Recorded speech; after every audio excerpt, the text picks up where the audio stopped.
Hello everyone, welcome to Vanshi academy YouTube channel. तो दोस्तों, आप सभी का मैं अपने चैनल पर तहे दिल से स्वागत करती हूं। आपका हार्दिक अभिनंदन करती हूं कि आपने अपना कीमती समय निकालकर जो है वीडियो को देखा। तो अब मैं बात करती हूं कि मेरी वीडियो संबंधित किससे हैं। जो आपकी राजस्थान माध्यमिक शिक्षा बोर्ड की आपकी पुस्तक है ना, सोशल साइंस की, सामाजिक अध्ययन की, तो उसकी मैं जियोग्राफी के क्वेश्चन यहाँ पर लेके आई हूँ। भूगोल के जो आपके 2 चैप्टर ना, हमारा ब्रह्मांड और सौर परिवार, तो उसमें से क्या इंपॉर्टेंट पॉइंट थे, कैसे क्वेश्चन बन सकते हैं, वो मैं यहाँ पर लेके आई हूँ। तो प्लीज़ वीडियो को स्किप मत कीजिएगा, क्योंकि पब्लिक है तो हम हैं, है ना। आपके बिना हमारी जो है हमारी मेहनत बेकार है ना। तो आप सभी जो हैं, कहते हैं ना, एक दुकानदार के लिए एक ग्राहक जो भगवान होता है, तो हमारी वीडियो के लिए आप सभी जो है एक भगवान से कम नहीं हो। ठीक है, तो आप बने रहिएगा मेरे चैनल पर। तो आपको पता, आपकी रिट का एग्जाम होना है, उसके लिए इम्पोर्टेंट रहेंगे, आरपीएससी के लिए आपके लिए इम्पोर्टेंट रहेंगे, है ना। बाकी जो और भी कम्पिटिटिव एग्जाम है तो उनके लिए क्वेश्चन इंपॉर्टेंट रहेंगे। तो हमारा ब्रह्मांड और सौर परिवार, ठीक है, यहाँ से मैं क्वेश्चन लेके आई हूँ। तो स्किप मत कीजिएगा, थोड़ी देर तो आप देखिएगा, कमेंट करके बताइएगा कैसी वीडियो लगी। और ना, आप सब्सक्राइब भी कर लीजिएगा, क्योंकि जब तक सब्सक्राइब नहीं करोगे, बेल आइकन नहीं दबाओगे, तो कैसे आपको पता चलेगा हमारी वीडियो आगे कौन सी आई है। नेक्स्ट जो वीडियो आएगी उसकी नोटिफिकेशन आप तक पहुंच जाएगी। तो ये मैं 2 चैप्टर के लेके आई हूँ। आगे ना आपका 6 क्लास की पूरी जियोग्राफी के आएंगे, आपकी हिस्ट्री है, आपकी सिविक्स है, 6, 7, 8, 9, 10 तक जो है यहाँ पे क्वेश्चन भी लेके आऊंगी। अगर आप की इच्छा होगी तो हम बुक्स भी आप यहाँ पे रीड कर लेंगे, ठीक है। तो चलते हैं भाई पहले क्वेश्चन की तरफ। तो हमारा ब्रह्मांड है, देखो सभी को पता है ब्रह्मांड के बारे में। हमारा जो सोलर सिस्टम है, सौर परिवार है, वो हमारे जो ये ब्रह्मांड है इसका एक हिस्सा है, ठीक है। सौर परिवार इसका हिस्सा है ब्रह्मांड का, और हमारी अर्थ उसमें एक सदस्य है ना।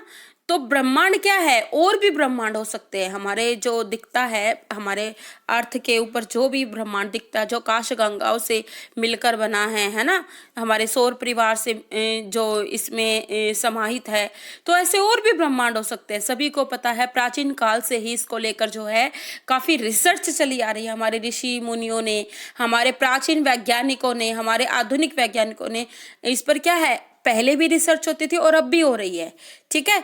कितने और ब्रह्मांड है, क्या अर्थ की तरह और भी ऐसे प्लेनेट्स है जहाँ पे लाइफ है, तो अभी कुछ कह नहीं सकते, ठीक है। तो पहला क्वेश्चन हमारा, बिग बैंग का सिद्धांत निम्नलिखित में से किसके उद्भव की व्याख्या करता है। Important, very important, star mark कर लीजिए, है ना। तो बिग बैंग जो एक सिद्धांत है ना, उसे महाविस्फोटक सिद्धांत भी कहते हैं। ये क्या होता है, ब्रह्मांड की उत्पत्ति कैसे हुई, कब हुई, तो ये सभी इसमें बताया जाता है ना। वैसे तो बहुत सारी थ्योरी आई थी ब्रह्मांड को लेकर, लेकिन अगर बात करें कि सर्वमान्य जो है वो है बिग बैंग। इसे महाविस्फोटक थ्योरी भी कहते हैं ना। कहते हैं कि इसमें जो है 15 अरब साल पहले जो है पूरे भौतिक जो तत्व थे ना, वो ऊर्जा जो है, और ऊर्जा है, एक बिंदु में समेटे हुए थे, समाहित थे। धीरे धीरे इनका फैलाव होता है, इनमें विस्फोट होता है और ये फैलाव होते हैं और एक दूसरे से जो है दूर ये जाने लग जाते हैं। तो ऐसे ही जो है इसका निर्माण हुआ है, ठीक है। नेक्स्ट क्वेश्चन, ये वेरी इंपॉर्टेंट क्वेश्चन है। अब बात आती है तारों के मध्य दूरी ज्ञात करने की इकाई है। सभी को पता है तारों के मध्य जो दूरी हमने ज्ञात करनी हो तो हम प्रकाश वर्ष से करते हैं ना, क्योंकि किलोमीटर से कैलकुलेशन तो हो नहीं सकती, है ना। तो प्रकाश वर्ष होता क्या है, देखो प्रकाश वर्ष से खोलिए जो पिंड होते हैं उनकी दूरी की ये इकाई है ना, कि एक साल में प्रकाश द्वारा तय की गई दूरी के बराबर, कि एक साल में जो है प्रकाश द्वारा कितनी दूरी जो तय की गई है उसके बराबर जो है इसकी हम जो है निकालते हैं कि कितनी दूर है ये। तो पर तारों के मध्य दूरी ज्ञात करने की जो इकाई है वो है प्रकाश वर्ष। वेरी इंपॉर्टेंट, यहां से भी क्वेश्चन उठ सकता है आपका। नेक्स्ट क्वेश्चन है, निम्नलिखित में से किस तारामंडल के तारे ध्रुव तारे की ओर संकेत करते हैं। वेरी इंपॉर्टेंट, ठीक है। तो जो आपने बुक पढ़ी होगी, मैंने भी डाली हुई है अपने चैनल पर। तो सप्तऋषि जो तारे हैं ना, 7 जो तारे हैं सप्तऋषि, तो उनको लेकर, उनका जो आकृति है उनको लेकर काफी जो आता है कि किसकी तरह ये आकृति, आगे हम पढ़ेंगे। तो उसके जो दो तारे ना वहां से सीधी रेखा खींची जाती है, तो सीधी रेखा वो सीधी जाती है ध्रुव तारे की तरफ, जो कि उत्तर दिशा में एग्जिस्ट करता है ना। क्योंकि जो प्राचीन टाइम में क्या होता था, इतनी टेक्नोलॉजी तो थी नहीं, तो रात्रि में जो जाते थे यात्री वो ध्रुव तारे से उत्तर दिशा का पता करके बाकी दिशाओं को वो पता कर लिया करते थे। ठीक है, तो ध्रुव तारा एक बहुत ही जो वो रहा है, एक चर्चा का विषय रहा है, क्योंकि डायरेक्शन यहीं से वे देखते थे, तारों से ही देखते थे। तो सप्तऋषि तारे जो है संकेत करते ध्रुव तारे की ओर। ठीक है, ध्रुव तारे को लेकर एक पौराणिक कथा भी है ना, इसे पोल स्टार भी बोलते हैं। ठीक है, ये हमेशा ही जो होता है उत्तर दिशा में ही रहता है ना, ये मूवमेंट नहीं करता कि कभी कहाँ है, ऐसा कुछ नहीं है। वेरी इंपॉर्टेंट है ध्रुव तारे का। और एक है हेलिक, इसका नाम है, वेरी इंपॉर्टेंट, ये जितना इंपॉर्टेंट कहे नोट्स बना लीजिए, बेशक स्क्रीनशॉट ले लीजिए। हेलिक इसका नाम है। देखो, एक पुच्छल तारा है या सप्तऋषि तारा है, ये दोनों है या इनमें से कोई नहीं है। ऑप्शन भले ही कुछ हो, लेकिन आपको पता होना चाहिए। हेली क्या है, पुच्छल तारा है, जो कि सूर्य के जो है कभी पास आता है कभी दूर जाता है। इसका सिर जो होता है ना वो सूर्य की तरफ होता है, और जो इसका जो पूंछ होती है वो विपरीत दिशा में होती है। तो इसकी इतनी तेज गति होती है कि एक पूंछ जैसी यह आकृति बनाता है, इसलिए इसे पुच्छल तारा कहते हैं। तो हेली जो है एक पुच्छल तारा है, जो कि भाई 76 वर्षों के बाद दिखाई देता है। ठीक है, तो वेरी इंपॉर्टेंट 76, ये तो बहुत बार एग्जाम में आया है। पुच्छल जो तारा है, जो प्रसिद्ध पुच्छल तारा वो है हेली, जो कि 76 वर्षों के बाद दिखाई देता है ना। 1986 में ये दिखा था, बाकी जो आगे दिखेगा 2062 में दिखेगा। ठीक है, और 86 से पहले कब दिखा था, ये भी आ सकता है कि 20वीं शताब्दी में कब कब दिखा। तो मुझे आप कमेंट बॉक्स में प्लीज बताना, है ना। देखो, जो जो तैयारी कर रहे हैं ना, जो इंटरेस्ट लेते हैं, तो प्लीज वेट करेंगे, हम आपका आंसर जरूर देंगे। तो नेक्स्ट वीडियो में नाम भी लेंगे कि किस किस ने बताया था। तो हेली जो है, जो पुच्छल तारा है, एक तो 1986 में, और दिखेगा कब, 2062 में। 86 से पहले कब दिखा था, कमेंट बॉक्स में लिख कर बताना। अब बात करते हैं सप्तऋषि तारे को फ्रांस में क्या कहते हैं।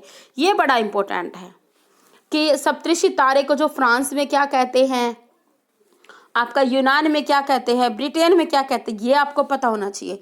और भारत के कुछ भागों में जो इसके 4 तारे इकट्ठे होते हैं ना, उनको जो है चारपाई कहा जाता है, ये भी पूछ सकते हैं ना। ठीक है, क्योंकि चारपाई जैसी वो है जो उसकी आकृति बनती है। तो सप्तऋषि तारे को फ्रांस में क्या कहते हैं, सॉसपेन है, खेत जोतने वाला हल है, हाल नहीं हल है, दोनों हैं या इनमें से कोई नहीं है।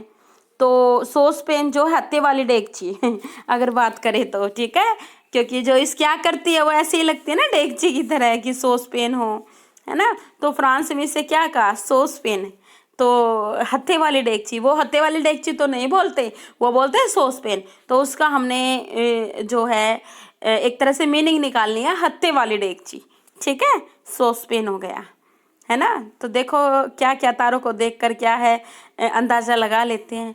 पहले क्या होता था, आपने देखा होगा बचपन में हम जब तारों को देखते थे। आजकल के बच्चे क्या होते हैं, टीवी वगैरह देखते, फ़ोन देखते हैं, कभी भी आकाश खुले आकाश की तरफ देखते नहीं है।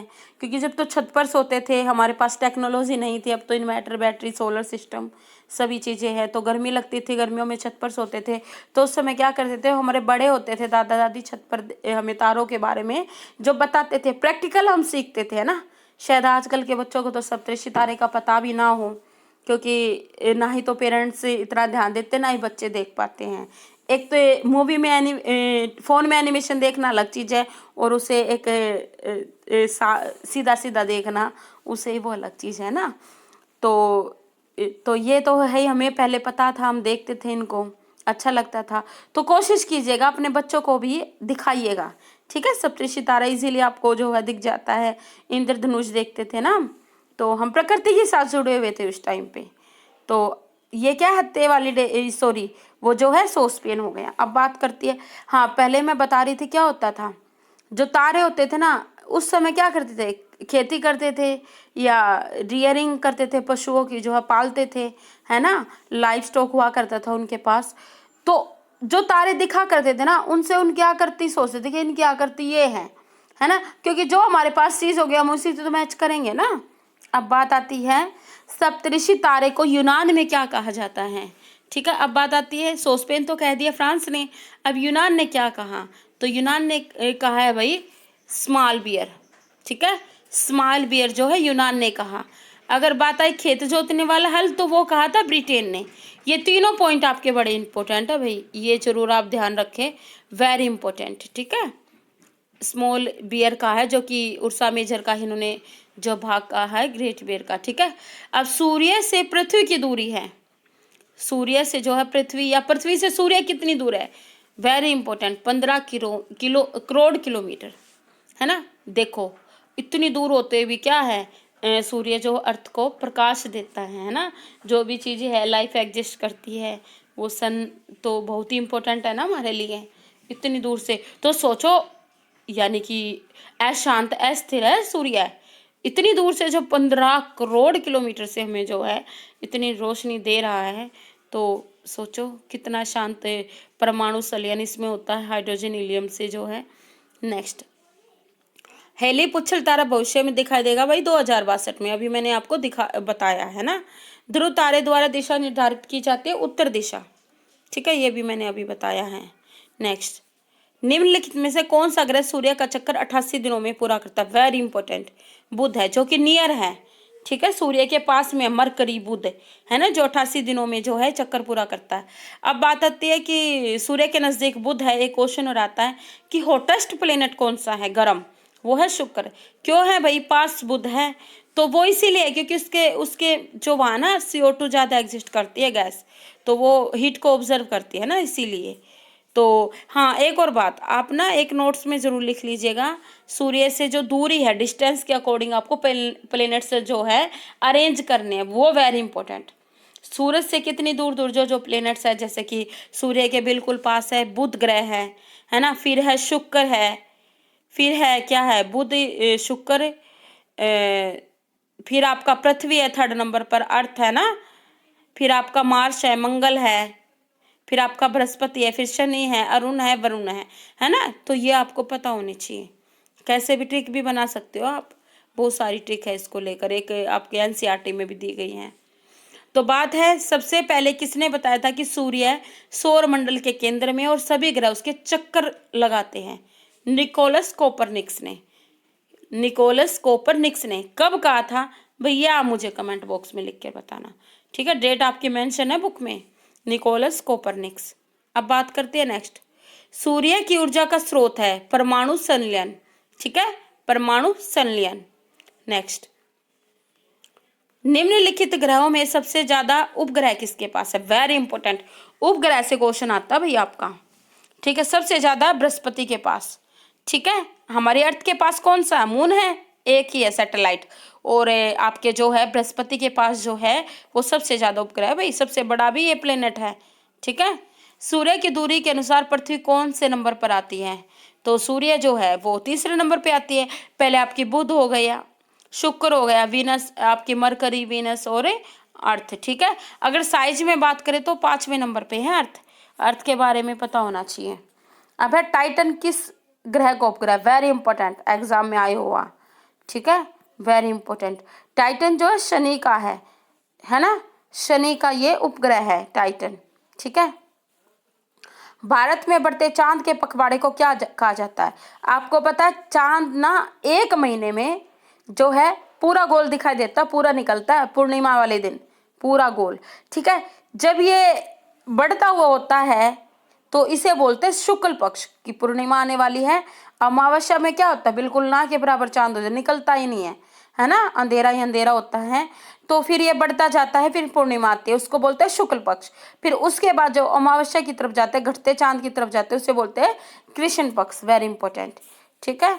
नेक्स्ट, ये भी इंपॉर्टेंट है, निम्नलिखित में से किन ग्रहों के बीच में क्षुद्र ग्रह अवस्थित है, वेरी इंपॉर्टेंट, ये आपका बृहस्पति और मंगल के बीच में है ना, बृहस्पति और मंगल के बीच में जो है क्षुद्र ग्रह एग्जिस्ट करते हैं, वेरी वेरी इंपॉर्टेंट। अब बात आती है सौर परिवार में सबसे बड़ा ग्रह कौन सा है, बृहस्पति, ठीक है, जो मैंने आपको बता दिया बृहस्पति, वेरी इंपॉर्टेंट है। नेक्स्ट, सूर्य का प्रकाश पृथ्वी तक पहुंचने में कितना समय लेता है, 8 minute 30 second, A is the right answer, it is the, A जो है बिल्कुल ठीक है, 8 मिनट 30 सेकंड का समय जो सूर्य का जो प्रकाश है वो अर्थ तक पहुंचता है, ठीक है। अब बात आती है वेरी इंपॉर्टेंट, प्लूटो पहले क्या होता था, हमारा प्लेनेट हुआ करता था, एक पहले 9 थे, लेकिन क्या है 2006 में 8 कर दिए, इसको बाहर कर दिया, बोने ग्रह की सूची में रख दिया था प्लूटो को। तो ये कब किया गया था, 2006, यानी कि 24 अगस्त 2006, 24 अगस्त 2006, ठीक है। नेक्स्ट, अब बात आती है कि निम्नलिखित में से किन ग्रहों के उपग्रह नहीं है, तो बुध शुक्र के, ठीक है, बुध शुक्र के जो है उपग्रह नहीं है। तो क्या है आपके बुध और शुक्र के जो है कोई भी उपग्रह नहीं है। देखो ऐसा भी प्लेनेट हो सकता है कि किसी का कोई उपग्रह ना हो, जैसे अगर बात करें अर्थ का अपनी एक सैटेलाइट है ना, कौन सी है, चांद है, चंद्रमा है, मून है ना, और बृहस्पति और शनि ऐसे जिसके बहुत सारे उपग्रह हैं, और बुध शुक्र का जो एक भी नहीं है, ठीक है। और शनि का जो है चंद्रमा से भी बड़ा एक उपग्रह है, टाइटन उसका नाम है, ठीक है। और बृहस्पति के गैनीमोड और कैलिस्टो जो है वो भी चांद से बड़े उपग्रह हैं, ठीक है, वेरी इंपॉर्टेंट है, ठीक है। और शुक्र ग्रह भी वेरी इंपॉर्टेंट आता है आपका, मंगल और बृहस्पति के बीच में है। अब बात आती है भोर का तारा किसे कहा जाता है, शुक्र को, वीनस को। सबसे हॉटेस्ट, सबसे चमकीला ब्राइट जो है वो प्लेनेट है आप हमारा जो है वो शुक्र है। और एक क्वेश्चन आपका रह गया, वो मैं बता देती हूँ। एक तो डिस्टेंस के अकॉर्डिंग आपको पता होना चाहिए, सूर्य से दूरी के जो है बुध है, शुक्र है, फिर थर्ड पे अर्थ है, मंगल, बृहस्पति, शनि, अरुण, वरुण, ठीक है, ये सभी दूरी के हिसाब से हैं। 2006 में प्लूटो को ग्रह माना जाता है, 2006 तक, बाद में 24 अगस्त 2006 को इसे बोने ग्रह की जो है अंतर्राष्ट्रीय खगोलीय संगठन ने से प्लूटो को बोने ग्रह का जो है दर्जा दे दिया था। एक तो ये इंपॉर्टेंट है।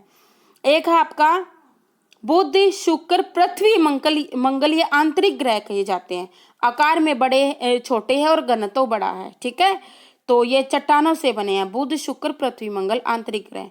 अब बात आती है गैसीय ग्रह में आता है बृहस्पति, शनि, अरुण, वरुण, आकार में बड़े हैं, घनत्व कम है, ये गैसीय ग्रह या बाह्य ग्रह है, वेरी इंपॉर्टेंट। बस ये 2 क्वेश्चन रह गए थे आपके, ये मैंने अब बता दिए हैं। तो आपको ना नेक्स्ट और भी ऐसे ही वीडियो मिलेगी, तो जैसे ही आप सब्सक्राइब करोगे, मोटिवेशन को बढ़ाएंगे, तो क्वालिटी ऑफ आपकी जो है एजुकेशन भी हम बढ़ाएंगे, अच्छी वीडियो लेके आएंगे, अच्छा कंटेंट लेके आएंगे। तो प्लीज़ दोस्तों सब्सक्राइब जरूर कर दीजिएगा। धन्यवाद।